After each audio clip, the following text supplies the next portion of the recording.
Getting the kitchen prep for you, Mayor. So we're in good hands today. We have Chef Mark from the Wellington Pub back again, and we're making pork. An apple cider pork. Apple cider pork. Easy dish? Simple ingredients, not a lot of chopping. Little time on the sauce, but it can be made in advance. All right. Right now you're reducing the sauce. Reducing apple cider right now to make the sauce. That's just sheer apple cider? That's pure apple cider right now. All right, terrific. What are some of the ingredients that people need? A demi-glaze and balsamic vinegar. That's it on that one. That's and then it's drizzled with an Irish applesauce, which is apple pie filling, heavy cream, and Jameson whiskey. What kind of pork? Do you just go and get That's pork? a pork loin right there. You can use any cut of pork you have for this dish. What if you have like a pork with the bone? That's okay? If you're going to grill it, yeah. Yeah, you could put it on the grill. I wouldn't use a big roast. Big shank or whatever. All right. When we come back, I'm going to tag team with Amelia. She's going to help you get started, and we're also going to talk about some of your catering offerings. Right now, we're going to go into the newsroom with our web producer, Emily Linehan.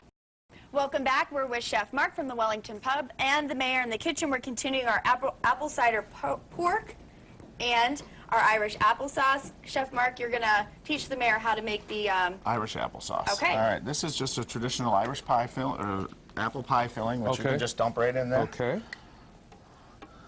And the Irish part is a little bit of a couple shots of Jameson whiskey. Okay. And half a cup of heavy cream. Blend it up real quick. Okay, so we're gonna keep blending in the break. Coming back, we're gonna finish up this, get to the rest of the dish. Long cooking is coming up in a little bit. Oh, Matt, perfect thing to be hungry for today. What we're making in the kitchen, our apple cider pork and our Irish applesauce with Chef Mark from the Wellington Pub. Mayor, walking in, there you see him coming in right now into the kitchen to help us cook. What is one of the, we made the one sauce already, the Irish applesauce. Okay. Now we're going to make the cider sauce, which is take apple cider and reduce it down to about 2.5 to 3 cups, and then add what's called a demi-glaze. You can buy a mix for it. We make it at the restaurant, and it's a very time-consuming sauce. So at home, you may want to get the mix. But or go to a restaurant and have it fresh can made just for come you. to the pub. And speaking of the restaurant, tell me about your catering that's going on right now. Well, we have a lot of catering events.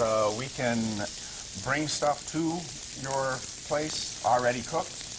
You can pick it up, and we have a large deck grill. We can do corporate parties, your picnics. Boy, that's great. That sounds like a fantastic service. Yep, we've done events like the Jim Kelly event and thing where we cook hundreds of burgers during the day for people, and we have a very large menu. And with enough notice, with enough notice, we can do anything. With short notice, we can do a lot too. Now, do you ever make food like this, Mayor? You know, I never make food like this, which is why I would call Chef Mark and ask the Wellington Pub to cater for me. I totally that's a great idea. We'd love to do it. And this here is just what's called an arrowroot slurry. You either mix arrowroot and cornstarch with a cool liquid and slowly add it to your sauce. This sauce seems pretty intricate. And this will help thicken it up. This can be made in advance, and then at your picnic you can just warm it up on your side burner on your grill, and people think that they're Now, what's the key to cooking with pork? I feel like that's a meat that seems like it could dry out.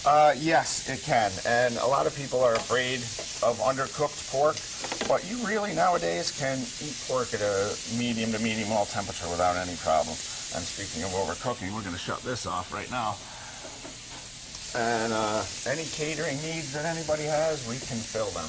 We're starting a new program right now and trying to get the word out there that we can come right to your place and cook, or send it out there already done.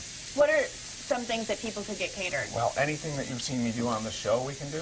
Okay. Anything from salmon and chicken, roast beef, anything you can imagine. How big does the party have to be catered? We cater small ones for 15 or 20 people, and we've done for as many as 100. Wow. And, you know, great summer, Western New York, great weather this week. Yep. I'm sure it's a little bit short notice, but, you know, there's always going to be nice weather here in the summer, one of the sunniest cities. Absolutely. Have a cater outside. Yeah. Okay, so we're cooking our pork. How long do you cook pork for? Well, it all depends on the thickness of your meat. I mean, a little piece like this will only take a couple minutes aside. A bigger piece might take a little bit more time. Total time, how long is this dish going to take? This dish is done right now. Okay, then let's talk about it. We have a finished product over finished here. Product right here. And talk to me about the sauce that you've done. So how did you do... The brown is the apple cider sauce. Okay. And the white is the Irish apple sauce, which was a recipe I got from the McLaren family who come into the restaurant quite a bit. That's awesome. So you combine them together. And I combined them together to make this dish. Okay. It looks fantastic. And I think All right, back in the kitchen for our second helpings. Mayor, do you eat leftovers? I do. Me too, all the time. My kids, not so much. Chef Mark is going to show us a great, tasty way to make our second helpings, our leftovers, seem like new-overs, do-overs. That's great. I just made that up. All right, what are we making now? Today we're going to do what's called a Cuban sandwich or a Cubano. Now the main ingredient is pork. Now this is it right here.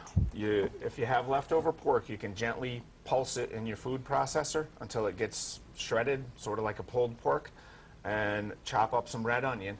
And then a very simple marinade, which is just orange juice, lime juice, oregano, cumin, garlic, and cilantro. And you just let that sit for anywhere from a half hour to a couple hours if you'd like more intense flavor. And then this sandwich is assembled with hot mustard, salami, ham, pickles, and Swiss cheese. This is the final product right here. And you can either wrap it in foil and grill it on your grill. You can put it in a panini press, or you can just bake it in your oven if you'd like. Now, did you make this up, or is that really part of an original Cuban? That is, they usually use a marinated pork as the main part of it. Dish. And that, some people call that sauce a mojo sauce. A lot of acidity, like the juices, yes, the and citruses. it's a perfect balance with the hotness of the mayonnaise and the pickles. It's a wonderful combination.